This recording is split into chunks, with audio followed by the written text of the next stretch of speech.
Have you ever wondered about the roots of the Israeli-Palestinian conflict, a conflict that has spanned over a century? This conflict, deeply embedded in the heart of the Middle East, has been a source of global tension and intrigue.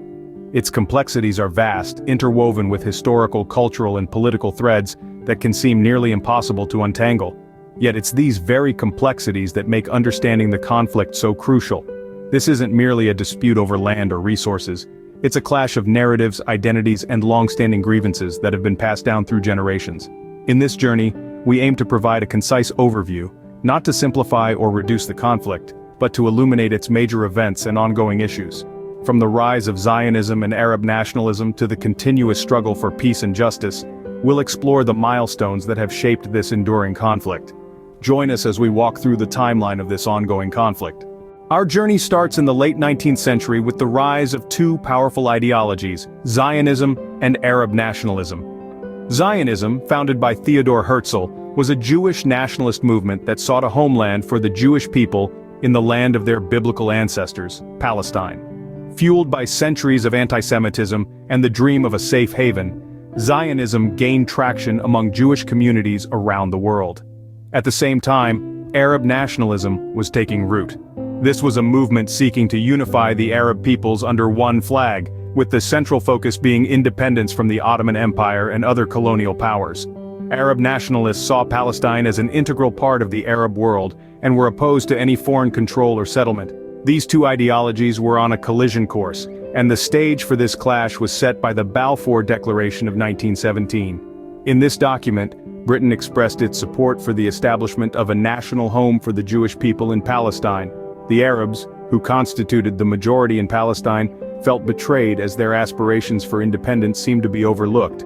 The friction between these ideologies was further exacerbated by the increased immigration of Jews into Palestine in the aftermath of World War I and during the Nazi era. The Jewish population in Palestine increased dramatically, leading to heightened tensions between the Jewish immigrants and the Arab locals. Land disputes, cultural differences, and competing national aspirations added fuel to the fire. The resulting unrest led to a series of violent clashes between Jews and Arabs, setting the stage for the larger conflict to come. It's important to remember that at this point, there were no clear-cut borders or established states.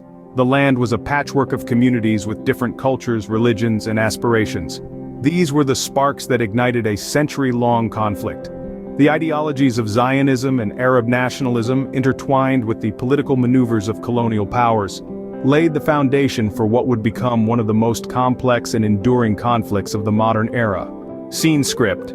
Fast forward to 1947 when the United Nations proposed a partition plan that would forever change the region. In the aftermath of World War II, the British, exhausted and weary, handed over the responsibility of the Palestine issue to the United Nations. The UN in turn proposed a partition plan, a blueprint aimed to divide Palestine into separate Jewish and Arab states, with Jerusalem under international administration. This plan, known as the UN General Assembly Resolution 181, was a game-changer. It proposed that more than half of Palestine, about 56%, should become a new Jewish state. The remaining 44% was allocated to the Arabs, who formed the majority population. The city of Jerusalem, being a holy site for both Jews and Muslims, was to be placed under international control. However, the Arab states vehemently rejected the UN partition plan. They saw it as a continuation of what they believed was unfair preferential treatment towards Jewish immigrants at the expense of the indigenous Arab population. They argued that the plan violated the principles of national self-determination, which were outlined in the UN Charter respecting the rights of the Palestinian Arabs.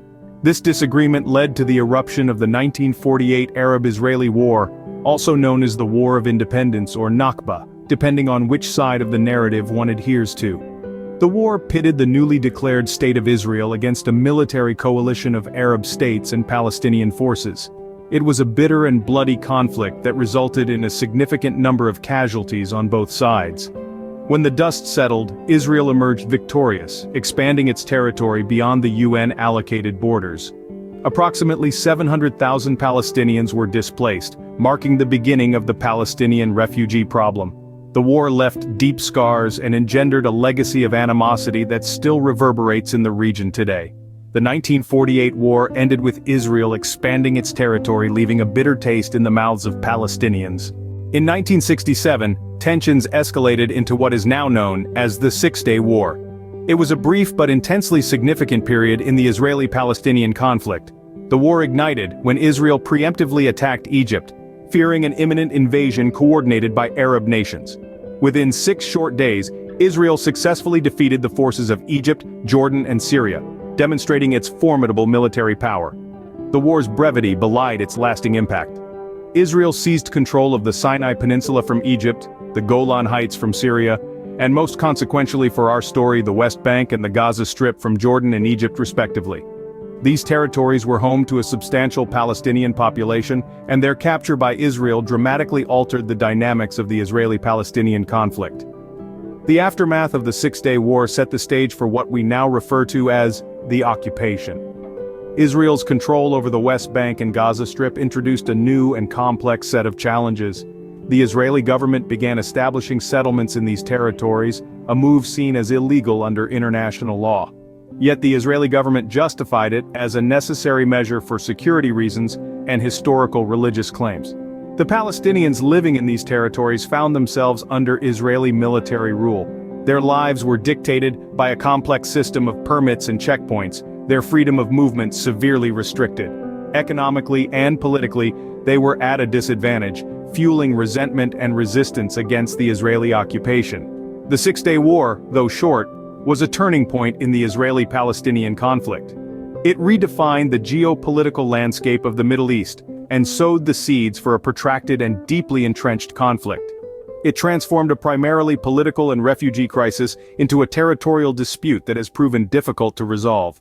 The war ended swiftly, but it marked the beginning of a new chapter of the conflict, the occupation. This period intensified the struggle between Israelis and Palestinians, adding layers of complexity to an already intricate conflict, and setting the stage for the tumultuous events that would follow. In the years following the Six-Day War, the conflict took a turn from conventional warfare to a struggle of resistance and survival. 2 significant periods of intense Palestinian uprising, or Intifadas, punctuated this era. The first Intifada, from 1987 to 1993, and the second, from 2000 to 2005, were marked by civil disobedience, protests, and violence. In the midst of this turmoil, there were attempts at peace. The Oslo Accords, signed in 1993 and 1995, were a hopeful beacon. They marked the first time that Israel and the Palestine Liberation Organization formally recognized each other.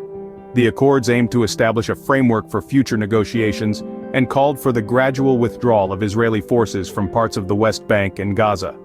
However, the path to peace proved challenging.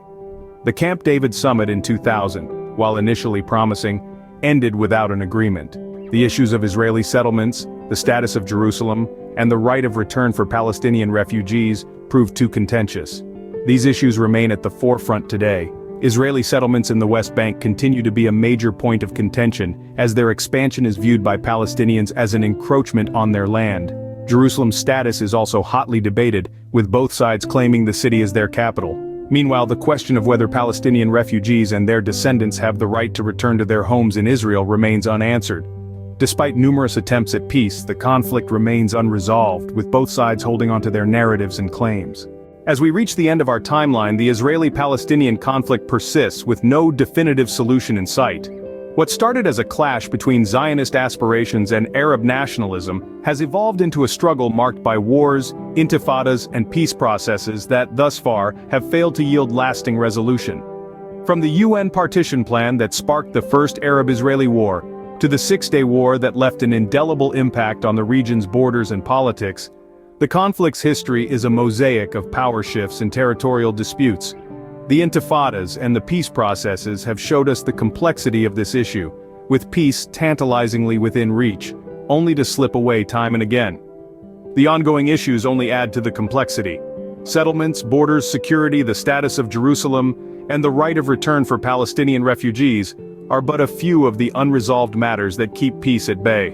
The Israeli-Palestinian conflict, a complex and multifaceted struggle, remains one of the world's most enduring disputes.